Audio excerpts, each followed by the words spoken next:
Hey everybody, Chris with Killer Arcade Games here. It's been a while since I've done an Arcade1Up based video, and there's a couple reasons for that really. One of them being I really started buying real arcades, and the other being nothing is really interesting me from them lately. A lot of people are asking me, did you buy the KI Pro? No, I didn't buy the KI Pro. I've already got a Killer Instinct real cabinet. I've got the Killer Instinct Arcade1Up.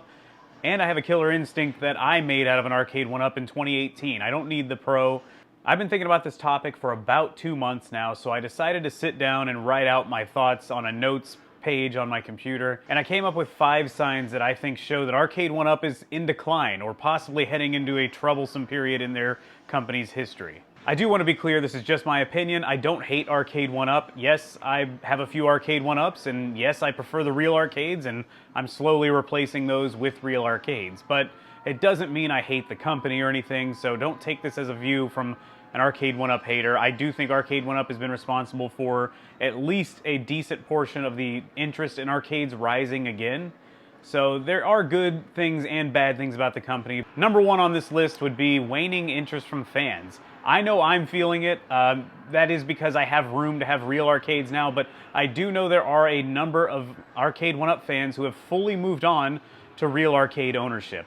That's inevitable. It was going to happen no matter what. You know, you get the taste. It's kind of like the drug. You get the little taste, the sample from the dealer, which would be the Arcade1Ups. And then you start wanting that real thing, the harder hit, you know, get something a little heavier in your system, so you go for the real thing. This is what you always wanted anyway. This is the reason you bought Arcade1Ups. Maybe you didn't have room like me, and maybe you suddenly have room, or maybe you finally got approval from the spouse or whatever. But I do think there are a set number of fans who have moved on completely from Arcade1Up simply because of real games, or just because they've bought so many Arcade1Ups in the past they've run out of room, and maybe they've got all the games that they've wanted. So I think that is one major issue that's going to come up for Arcade1Up in the near future. It had to happen eventually. It's not necessarily anything they've done wrong. I don't know how they can fix this problem. I'm not here to help them with that. This is just my opinion. Number 2 on the list is disappointing recent releases from Arcade1Up. The Mortal Kombat 30th cabinet was supposed to be a big celebration of the Mortal Kombat legacy, the 30 years of Mortal Kombat, yet it didn't include Mortal Kombat 4, which we probably all knew was going to happen. I know it would be expensive for them to release it, but it is the 30th anniversary. Why wouldn't you have all 4 arcade games in it, or all 5 technically? But I think I can even look past that just because MK4 can't be emulated well even on MAME currently.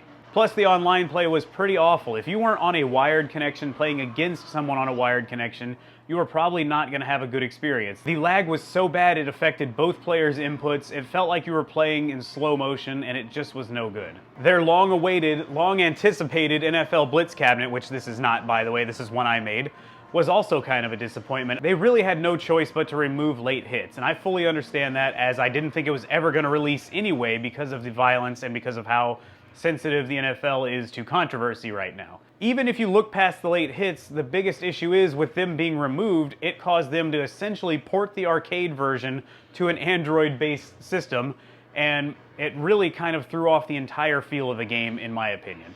The game looks like it runs way too fast, everything just feels a little janky, and honestly feels like a console port done 25 years after the fact. There were also the issues with the online play being severely delayed, and they weren't giving us a lot of hope initially, but to be fair, at the time of this video's release, all 3 games are now up and running online, and from what I hear, the fans seem to actually enjoy it. And then there was the Killer Instinct Pro cabinet. Everything looked pretty good on paper, except for the price, in my opinion, but it was going to have HAP controls, sticks and buttons, it was going to have Yamaha speakers. It was looking decent outside of the chrome trim, in my opinion. I don't know what's with the chrome, but moving on, I can complain about that for a while. But once a lot of fans got it in their hands, they started looking into it, as they typically do, and found they went really cheap on the micro switches on the good controls. I personally don't know how that was possible. I don't know if they ordered these sticks and buttons without micro switches, or if they went through the trouble to pull the good micro switches off and put crappy ones on. I really don't know how that worked out, but either way, the micro switches in the cabinet are terrible. Sure, you can go in and replace the micro switches, but at $1,000, this cabinet should be 100% ready to go out of the box. I paid $1,300 for this real cabinet. I know Arcade1Up fans do not like that argument, and yes, that was a good price for this cabinet, but still, when you're paying $1,000 for a smaller version of this, You should be getting a good product out of the box, and cutting the micro switches does not really save them any money in the long run, so I don't know what the whole reason behind that was. Number 3 on the list of why I think Arcade1Up might be heading into troubling times is pricing and economy. The pricing seems to be all over the place. There's really no good rhyme or reason for it. I have a vision in my head of a bunch of prices on a wall and John D is just tossing darts at the wall, like whatever it lands on, we'll go with it, or we'll average in between all of it. Blitz just came out at $4.99, I think. Again, I can't remember the prices, but Blitz came out at a high price and it's already being clearanced out of stores. Arcade1Up has done deals on it, I believe. So what's the real price of these cabinets to make them? I understand you have licensing, materials, you have shipping, you have tons of factors that go into it, but can't we settle on kind of a median price? Every time a cabinet goes up for pre-order, I'm looking at the price just to see, because I just can't gauge what it's really going to cost. There's also the issue of the economy. Inflation's high, the economy's kind of crappy. There's been talks of a recession, all that stuff. So it really just doesn't feel like a good time to be making arcade cabinets. I'm sure Arcade1Up is really struggling dealing with China. They're making large products for them, shipping them over here, and maybe that's the reason the prices are literally all over the place. Maybe China's all over the place with their pricing. I really don't know. And this brings me to number 4, which is what's left to release. They've already released a lot of the 90s big blockbuster cabinets.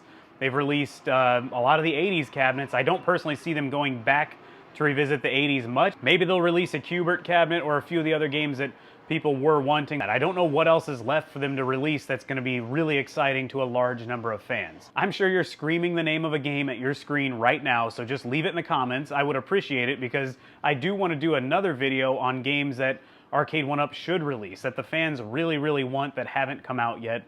So leave me a comment letting me know. Number 4 leads us right into number 5, which is I think there's a lack of diversity in their releases. Sure, there is a couple racing cabinets, sure there's been a couple shooting cabinets, and there's been the pinball machines that release. We had 3 of those come out and we've never heard of pinball ever again. And a lot of people who were pinball fans, or fans of those cabinets especially, have told me those are their best releases ever. They're well built, they're a lot of fun. I just don't know why they haven't considered doing more of them, but maybe we'll hear of a new one coming soon. But I would like to see more shooter cabinets, maybe like House of the Dead. There has been a leak, or a supposed leak, of Time Crisis. Personally, I'm not excited about Time Crisis unless they can get Time Crisis 2 and 3 in there. But if I know Arcade1Up, they're not going to be able to pull that off. So that release just isn't exciting to me, and really none of their light gun cabinets are exciting to me. They have a 17-inch screen on them. They're just too small in my opinion. I don't know how anybody plays a light gun cabinet on a 17-inch screen. For example, here is a real full-size arcade cabinet. This is a large, I believe this cabinet's actually a 27-inch screen, but most of them have about a 25-inch screen.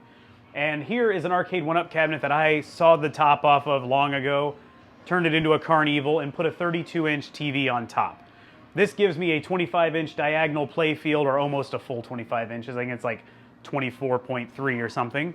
And it gives you a much more real feel of playing in an arcade. If you have a larger area to shoot in, it's more fun in my opinion. A 17-inch screen is nothing. I don't know how anybody's playing on those. Now, I'm not saying Arcade1Up should head over to Best Buy and buy this $100 TV that I put on top of here. I'm not even saying use a 32-inch, but they could go to a Chinese supplier, probably get some 27-inch LCD panel, and yes, it will be widescreen like this one, but they could just put the bezels on either side, the software-loaded bezels, and I think a lot of fans would not complain about that.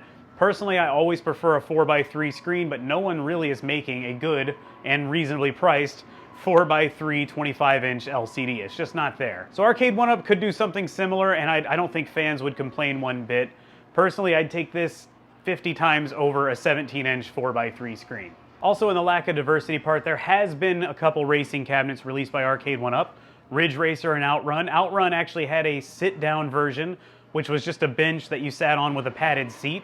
I personally don't think that's enough. I want them to consider full-on sit-down racing cabinets. And I actually have an idea to make it reasonable, because there's just no way they're going to ship a giant seat like this, already molded and everything to go, in a box. It's just going to cost them too much money.